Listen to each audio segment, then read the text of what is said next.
Alright, Shalom. We're the Hebrew Israelites. We come out every single week to prophesy the downfall of America and this world, and to do our part in the waking up the hopeful elect out there. So before we start, we're going to give all praises to Yahweh, Bahashem, Yahweh Shai. Double honors to the apostles and the elders, Greatmillstone. Peace, blessings, and salutations to all the elect Akim, Wa Akwatim, teaching and learning in truth and sincerity. Alright, grab a seat till 34 and 31. Ezekiel 34 and 31. Ezekiel 34 and 31. Yep. And ye start from 30. Yeah, you can start from 30. Okay. Ezekiel 34 and 30. Thus shall they know that the Lord Yahweh, by Hashem Yahshua, their power came with them, and that they, even the house of Israel and my people, said the Lord Yahweh, by Hashem Yahshua power, and ye my flock of my pasture are men. Right. Yeah, I'm bringing this out, because we're getting closer to these end times, and what you're supposed to be seeing out here is the men of the Lord, the men of Israel, the man, what's the Hebrew word for it? What's the word for man? Ayash. Yeah. The men are supposed to be out here doing this work. That every single week we come out here, there's supposed to be men, the Lions of Judah, or the Lions of Judah standing out here. If you look, because I'm bringing this out because recently I saw something, or you can see it over there with Gad and Reuben with the natives. They got women standing up, speaking and doing all the talking for the men. And that's not, the Lord isn't with that. We're supposed to be men of the Lord. The Lord never raised up any women to go out in the battlefield and just start slaying shit. He had women do things. He had women raise men up, or he had women do certain great acts. But as men of the Lord, we're supposed to be the forefront of this. Grab Jeremiah 31 and 22. Can you grab Ecclesiastes 7, 28 to 29? God, because the reason you're seeing women stand up in the place of men, that begins with Esau. He portrays it a lot in his movies, and he promotes women being over men. So men have become more humble. They became more soft. And they've taken the role in society as the woman, and the woman have taken the role in society as the man.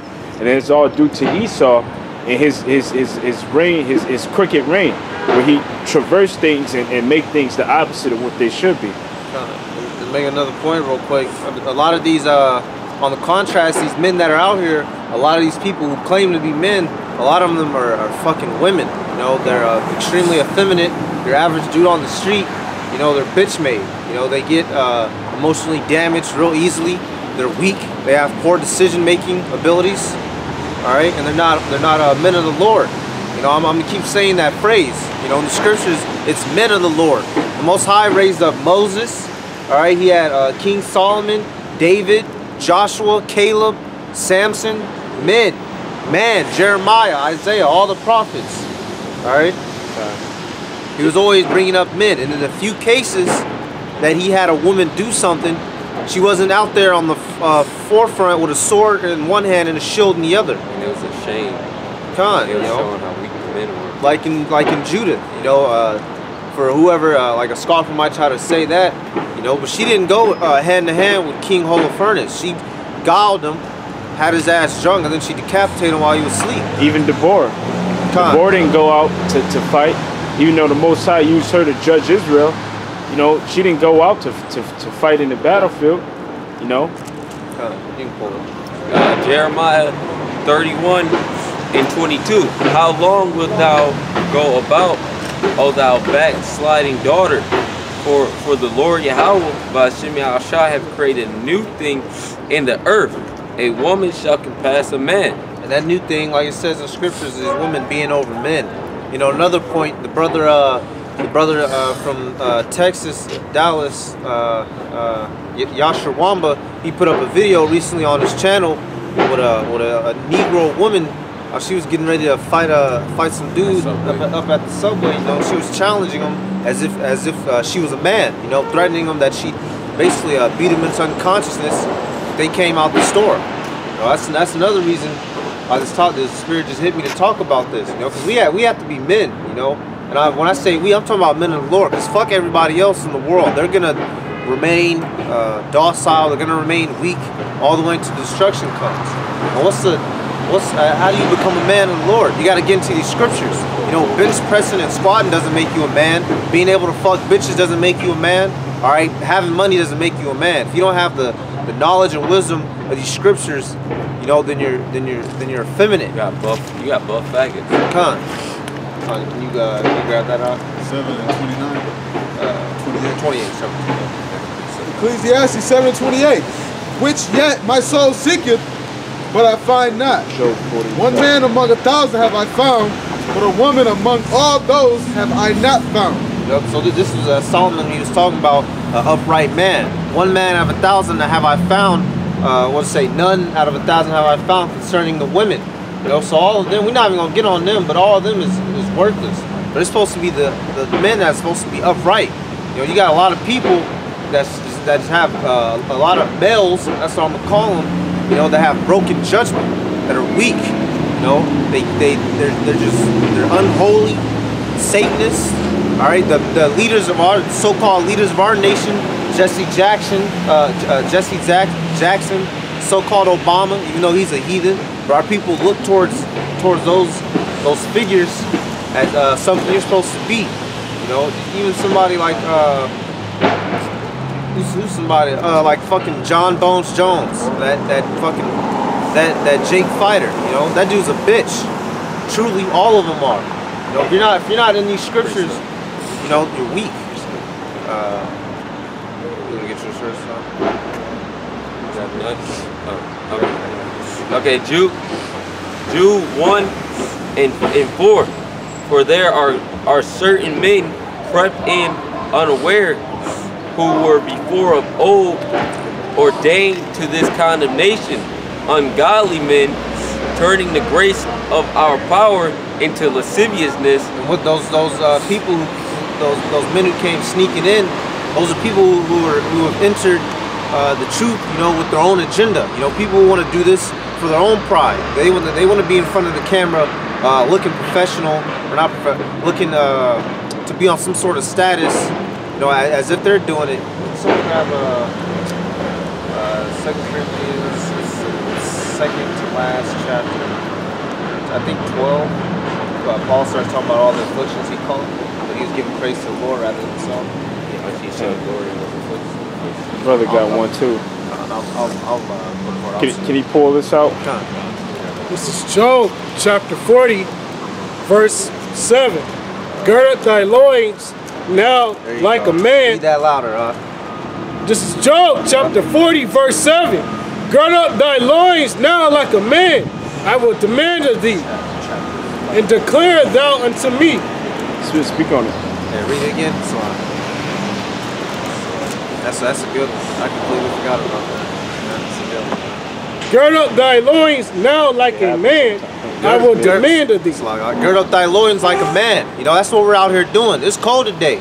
It was 70 yesterday. It's about to be getting cold again. You know, who's the only prophets that's going to be out here? Greatmillstone. All the other camps about to go on their fucking winter break. Yeah, they about to go on their hibernation. Get fat this winter and shit. If we live this shit out. You know, hopefully this winter doesn't have to fully play out. Because the Lord did say, pray that thy flight be not in winter. Started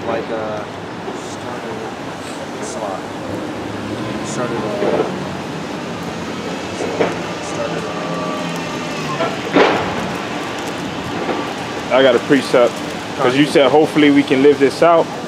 This is Matthew 24:20. But pray ye that your flight be not in the winter, neither on the Sabbath day. Basically, you know, when we during 70 AD, you know, we had flight, you know, and here we are again, you know, and basically, you know, when the armies came up against us there in 70 AD, you know, they're going to come up against us again, you know, and so in the winter is an inconvenient time, you know, for us to be taking flight.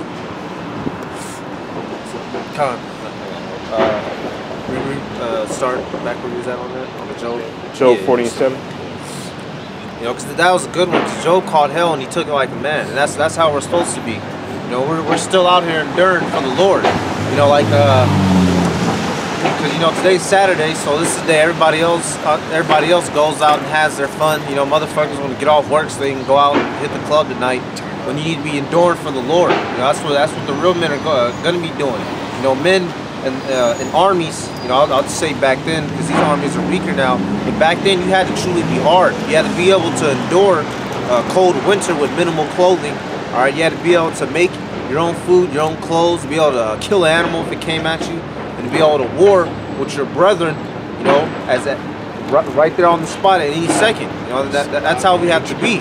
You know, we can't be weak like these other people, you know, just wake up and the first thing you want to do is go have some fun, you know. That's something that these people in this world always want to have is fun. Oh, I'm bored. You know, those are things that children and women seek after. 2nd Ezra 10:33. Hey, can you get this one to follow Job? 2nd Ezra chapter 10 verse 33. And he said unto me, stand up manfully, and I will advise. Another good one. Stand up manfully. That's why we out here.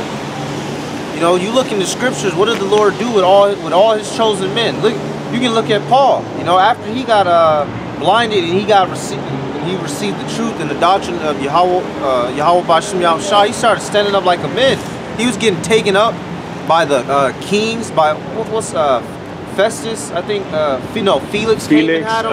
Agrippa. Yep, Agrippa. He was getting taken up to the hierarchy, the leaderships, and he wasn't backing down. You know, he got stoned. He was standing up like a man for this truth. Yahushua himself, when he was taken up before Pontius Pilate, he wasn't even taught. He wasn't. When the Pontius Pilate asked him a whole bunch of questions, he said, "Thus say it." One chapter, he cursed him out. He was like, "You can only go as far as I give you." He said, "You can only do to what my Father allows." Basically, you know, that's how we. That's the spirit we have to be in, man.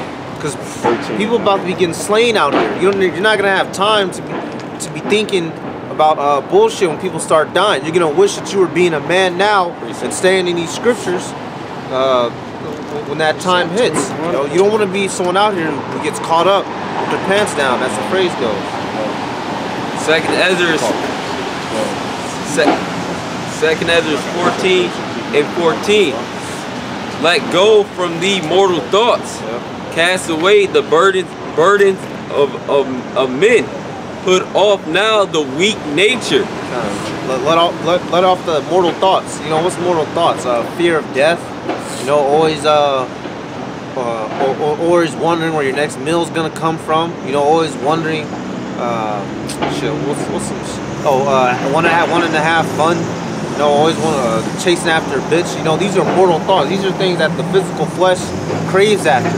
But your spirit, you don't need it in your spirit. Your spirit doesn't have to, but your body does. Verse 15. The weak thoughts. Verse 15. And set aside the thoughts that are most heavy unto thee. Set aside the thoughts that are most heavy unto thee. Thoughts that you know will drag and weigh you down. Keep them aside. Keep enduring in this faith and in this truth hard, you know, like a soldier. Because to give a quick example, say a man in the military, if he saw his homie get fucking blown up right beside him, you know, if he keeps pondering all that, he's not going to be able to continue. You know, he saw his... You know, you bugging out. Yeah, you know, this fucking homie got turned up sandwich and shit. You know, you got to keep pushing. That's how we got to be for this truth. You know, look at fallouts. We ain't bugged out over no fallouts back here, man. It is what it is, but we got to keep going. You think because that nigga got shot in his spinal cord, I want to get shot too? I'm gonna keep it pushing. You know, If you a sincere option, you get shot, I'll pick you up and throw you on my back. But if you a fallout, you out here, man. Hey, like on American Sniper, his boy, they was talking about women and shit. He was talking about how he's gonna marry her. And he got killed? Fuck no, he was about to. He got sniped in his fucking face. He got sniped right here. He had to be rushed to the hospital. That's what you and get. shit. That's what you get. Standing on the battlefield. You know, you out there. You know a sniper out there. Con, it's wartime. And you worrying about baloney. That's why Apostle Charles says, real quick, keep your shit tight at wire time before you end up in a body bag or a spiritual body bag. Because if you don't have your mind wired tight, you're gonna bug out. Like the main character, he is starting to lose it a little bit. Every time he came back, he was fucking he wasn't normal. He was different. You gotta be like David and his mighty men. Yeah. You know, remember when he was fleeing from Absalom? They warned him, "Hey, don't mess with these men." But these men are grieved. You know, they're men that are grieved with heaviness. You know, so shit. You gotta be like them. Because when they were out, they weren't thinking about home. They weren't thinking about the, they were thinking about surviving, making sure they don't get killed. These were men of war. And then also another good one to get will be, I think that's 2 Timothy 2:10. That's what I was looking for. Because we can find it. Now that the brother pointed it out, we're going to get some of those acts. Where it says that you got to be like roughly paraphrasing, a soldier, for a soldier is not entangled with the things of this world. The second Timothy. Yeah, second. I gotta wait for it to come back. Okay. It might be 1 Timothy's or 2 Timothy's, but I know it's 2 and 10.